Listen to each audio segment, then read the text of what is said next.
ilang mambabatas. Dinipensahan ang sunod-sunod na biyahe ng Pangulong Bongbong Marcos.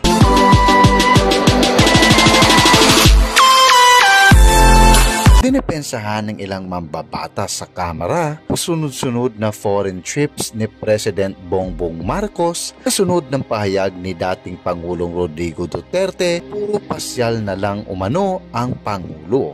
The purpose of their trips are to, of course, harbor investments. Problema nga lang, pupulaan yung gobyerno. Nasaan na yung investments? Nakakabit po kasi iyon sa economic provisions ng institution natin. Pensa ni Representative Erwin Tulfo kung saan binigyang diin niya ang economic reforms. Giit pa niya, may kanya-kanyang diskarte ang bawat pangulo. Hindi lang naman aniya si PBBM may ganitong klase ng mga biyahe. Kaugnay niyan, tingnan po natin buong pahayag ng ilang mga mambabatas tungkol sa sunod-sunod na biyahe ng Pangulong Bongbong Marcos. Huwag kalimutang magkomento. Hingi lang po ng reaction sana doon sa sinabi ni dating Pangulong Duterte na parang sabi niya naglalakwatsa lang daw si Presidente abroad.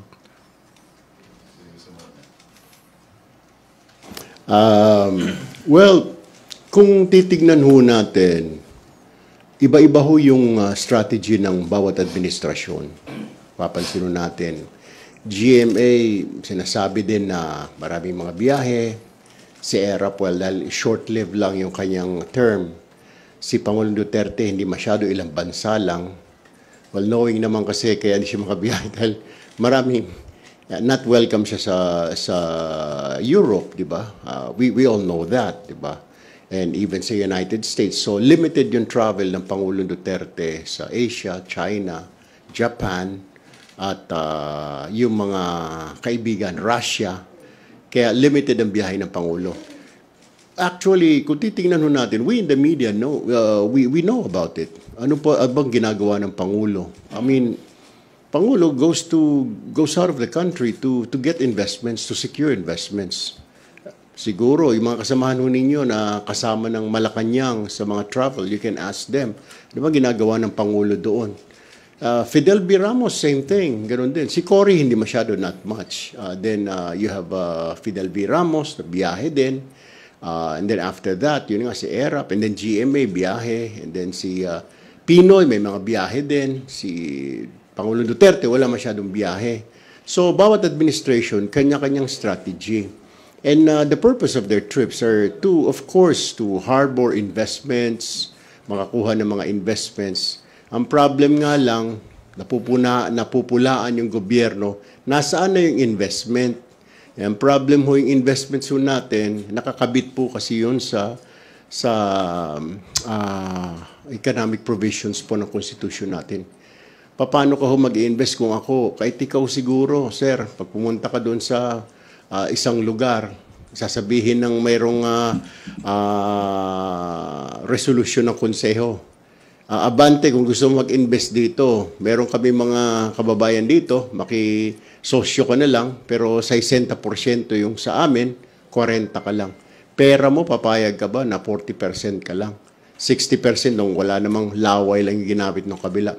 So basically, why would they invest in our country kung hindi naman 100% na ownership sila? So that is the reason why meron tayong tinatawag na economic reforms na I believe dinidinig din sa Senado or what's going on in there. So, going back to your question na bakit maraming biyahe, kanya-kanya hong diskarte. Hindi lang naman ho si Pangulong Marcos ang may ganung klaseng biyahe po. May mga previous administrations po before him na marami din pong biyahe. Yun lang po.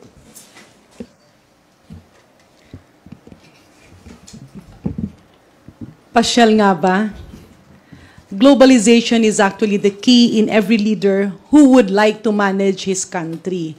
Hindi kasi pwedeng isang isla tayo at yung Pilipinas ay nakakahon na hindi pwedeng makipag-usap sa ibang mga bansa. Alam nyo rin po yun, iba yung pagkikipag-usap na virtual lang or telepono lang kesa na face-to-face. Kaakibat kasi nung biyahe ay ang pag-uusap ng harap-harapan kung saan nagkakaroon ng official discussions kung ikaw ay isang negosyante at pumasok ka sa isang bansa, syempre pwede kang, sabihin na natin, pwede kang mabudol. Kasi ba hindi mo alam kung official ba o tama ba yung kausap mo. So the opportunity of government officials going to one country, discussing it with bilateral government institutions, dun mo makikita na nabibigyan ng guide yung mga gustong pumasok sa Pilipinas at yung mga Pilipino naman naghahanap ng possible collaboration with other countries. Alam nyo, madali kasing magbintang at mahirap na palaging sumasagot yung nakasabak sa trabaho. Let's put the situation na dalawang parte. Itong isa, syempre, walang ginagawa. Itong isa naman, napaka-busy kasi incumbent ka, ikot ng ikot ka, meeting right and left, lahat ng problema, sasagutin mo. So, on one side, you will have all the time to criticize the current administration. On the other side naman, itong mga administrasyon, kesa nagugulin mo or ubusin mo yung panahon mo para sagutin ito, mas gugustuhin mong magtrabaho na magtrabaho. So the way things are going, hindi ba mas maganda para sa ating mga Pilipino na yung ating mga leaders ay suportahan ang bawat isa? Because when we hit government, when we keep on criticizing government without putting forward the proper solutions, ang babagsak niyan hindi yung presidente, kundi ang taong bayan. And I have high respect for our former president. Minsan kasi hindi ko rin alam, baka joke niya lang yon. Pero mahirap rin kasi yung ganung joke kapag opisyal naman yung tinatamaan.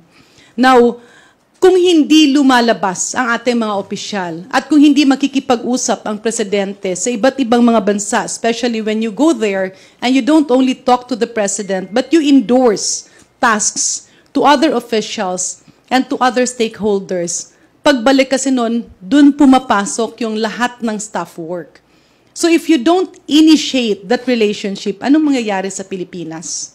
Napakaliit natin ikumpara sa ibang bansa.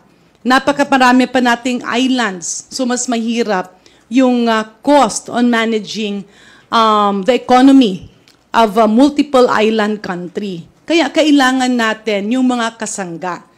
And when you get allies, when you talk to allies, yan ay solusyon para sa mga problema. Ang globalization ngayon is not a desire. It's already a need.